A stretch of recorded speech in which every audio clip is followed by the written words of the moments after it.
В эфире БСТ, передача интервью, студии Тимур Давлетов. Здравствуйте. В этом году исполнится 3 года Уфимскому университету науки и технологий. Об этом и не только мероприятии нам расскажет Вадим Петрович Захаров, ее ректор, а еще доктор химических наук и профессор. Вадим Петрович, здравствуйте. Добрый день. Ну и, собственно, в начале передачи хотелось бы поздравить непосредственно вас, ваших коллег, и спросить у вас, 3 года все-таки прошло, с чем можно гордиться?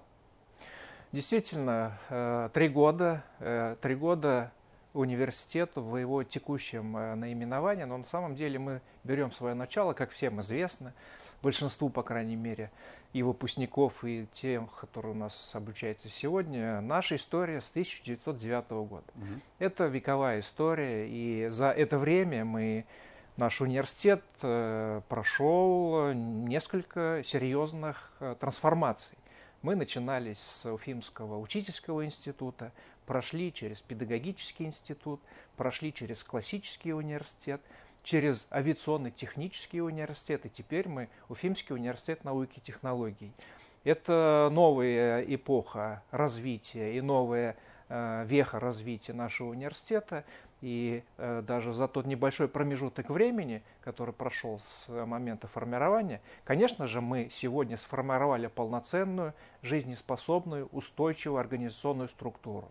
Мы провели все реорганизационные мероприятия, организационно-штатные мероприятия, соответственно, полностью трансформировали университет под те задачи, которые поставлены перед нами нашей программой развития.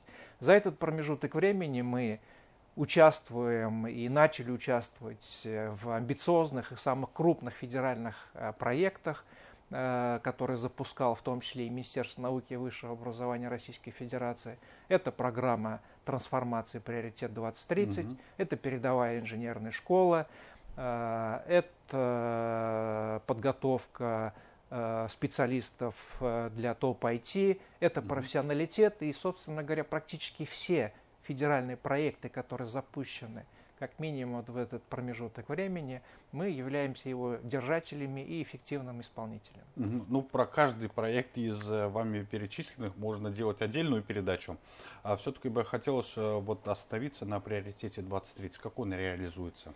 Приоритет 2030 – это программа, которая в этом году исполняется ровно 5 лет с момента ее запуска, с момента ее старта. И эта программа направлена на трансформацию университетов. Это абсолютно история про развитие, про изменения. Это не поддержку текущей деятельности, это изменения. Поэтому любые трансформации, любые изменения, которые приводят к повышению эффективности деятельности университета, увеличению ее влияния на регион, на экономику Российской Федерации в целом. Вот программа про это. Поэтому любые изменения, значит, это все про приоритет. Вадим Петрович, скажите, пожалуйста, появление кампуса в нашем регионе как-то повлияло на ВУЗ? Я вам скажу немножко по-другому. Создание кампуса, межвузовского кампуса и создание в Республике Башкортостан и формирование большого, крупного, многопрофильного университета, как наш, это взаимоувязанные истории. Значит, и кампус был заложен в программе развития университета, и программа создания кампуса предусматривала формирование университета. Поэтому мы с этой историей формирования нашего университета, мы, по сути дела, увязаны в самых исходных предпосылок создания и одного, и другого проекта.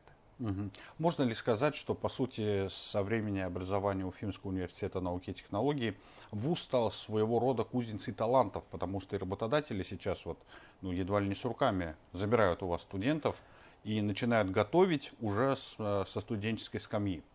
Действительно, у нас задача, какая задача у высшего учебного заведения, это, конечно, подготовка качественного квалифицированного специалиста. И все, что с этим связано.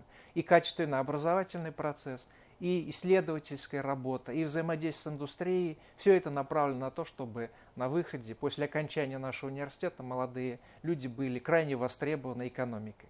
Поэтому мы и максимально работаем в этом направлении. И есть ряд хороших показателей, которые подтверждают правильность выбранного направления. Например, одна из флагманских сегодня в Российской Федерации корпоративных программ «Крылья Ростеха».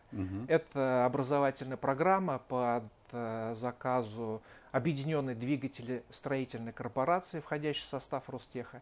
Это подготовка квалифицированных инженеров для работы в области авиадвигателестроения. С первого курса молодые люди трудоустраиваются на предприятии, получают рабочие специальности, осваивают образовательный процесс в нашем университете. Это показатель того, что как сегодня необходимо готовить качественных инженеров. Ну, я так понимаю, предприятие с радостью размещает свои площадки, уже учебные, в стенах вуза. Это и им выгодно, и удобно в том числе? Конечно, ведь, например, когда есть временной период для подготовки специалиста, это 4-5 лет сегодня, да, то понятно, что если мы принимаем специалиста с молодого человека и готовим его к тому, что будет через 5 лет в индустрии, это история, которая исторически показана, что не совсем корректно и правильно. Поэтому мы стараемся взаимодействовать с потенциальным работодателем, начиная с первого курса, чтобы трансформировать и образовательный процесс под изменяющуюся инфраструктуру предприятия реального сектора экономики, ну и предприятия, соответственно, понимали, какого же уровня кадровые запросы необходимо формировать для тех специалистов, которые приходят к ним для работы. Вадим Петрович, по вашему мнению, наука как у нас в ближайшие 2, 3, 5 лет будет двигаться? Наука это сегодня, на сегодняшний день в условиях, геополитических условиях для Российской Федерации это палочка-выручалочка. Сегодня мы все понимаем, что не первый год живем в условиях ограниченного доступа к технологиям, к продуктам. И для того, чтобы создавать сегодня, здесь и сейчас продукты и технологии, которые необходимы для работы и функционирования государства, то необходимо их, понятное дело, создавать. Как их создавать? Конечно же, используя потенциал ученых, используя потенциал системы высшего образования. Ближайшие цели уже наметили какие-то? Возможно, присоединение еще? Нет, будут? Здесь, как я уже сказал, мы находимся в процессе участия в программе «Приоритет 2030». И по всем направлениям у нас есть серьезные, такие амбициозные задачи на ближайшие перспективы. Это и создание совместных институтов с нашими зарубежными партнерами. Это глобальный такой вопрос, который мы сейчас прорабатываем. Это и трансформация подготовки инженерных кадров, которая стоит сегодня перед государством, перед научно-образовательными организациями. Это и максимально создание условий для всестороннего развития молодого человека в стенах нашего университета. Мы в рамках этого, в рамках этой концепции позиционируем себя не как высшее учебное заведение, а как научно-образовательная корпорация, где можно получить и сформировать все, что необходимо для развития государства, для развития личности. Доп. Образование, базовое образование, высшее образование, переквалификация, исследовательская составляющая, ряд других. Вадим Петрович, ну еще хотелось бы отметить, что и киберспортсмены неплохо выступают, двигаются, так скажем, показывают уровень. Вы к этому как относитесь лично сами? Это одна из составляющих нашей внеучебной деятельности, и мы крайне поддерживаем. Это достаточно современно, активно развивающаяся внеучебная работа в высших учебных заведениях. И действительно, с учетом того, что в нашем университете огромное количество контингента обучающихся по направлению информационной технологии и математика, конечно же, очень много молодых людей, которые связывают свою, где-то даже уже сегодня профессиональную деятельность с киберспортом.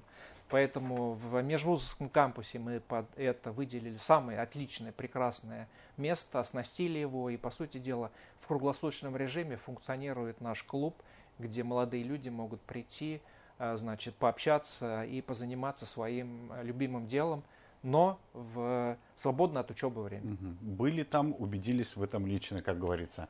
Наряду с этим еще и выступают студенты, очень хорошо себя зарекомендовали в гонках, да, если так их можно назвать.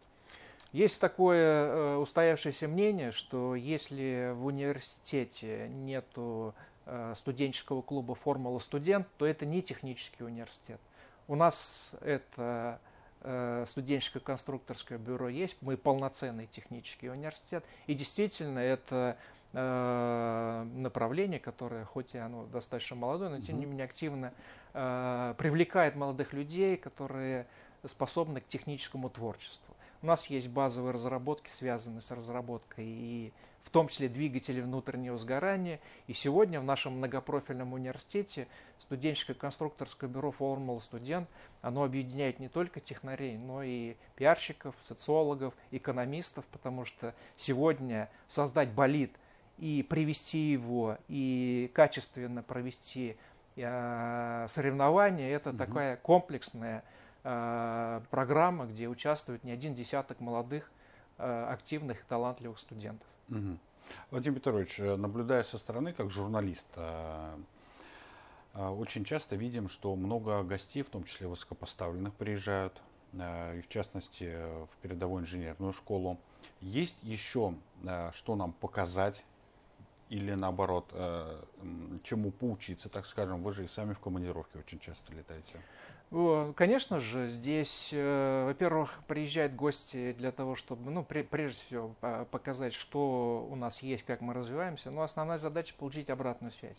Любой партнер наш, мы, прежде всего, конечно, показываем наши возможности, наши амбиции, но мы и получаем обратную связь. А что же со стороны видно, что мы где-то не доделаем, не дорабатываем, и куда нам необходимо обратить внимание, по каким векторам дальнейшего развития.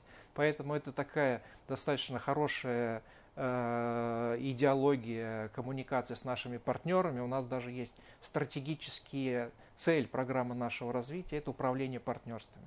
Поэтому да, общаемся, ездим, встречаем, приглашаем гостей, выезжаем для того, чтобы обогатиться опытом, потому что сегодня есть очень много готовых решений, и нет смысла что-то прорабатывать себя, можно просто взять, адаптировать и использовать его в нашей деятельности.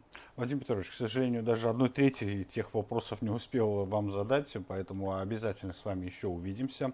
Напоследок хотелось бы, пользуясь случаем, может быть, своих коллег поздравить с 3-летием, так скажем. Действительно, мы хоть и торжественно не празднуем, но тем не менее каждый год рождения того или иного той или иной структуры, в данной ситуации нашего университета в сегодняшнем его формате, это повод для того, чтобы подвести итоги и сделать планы на будущее.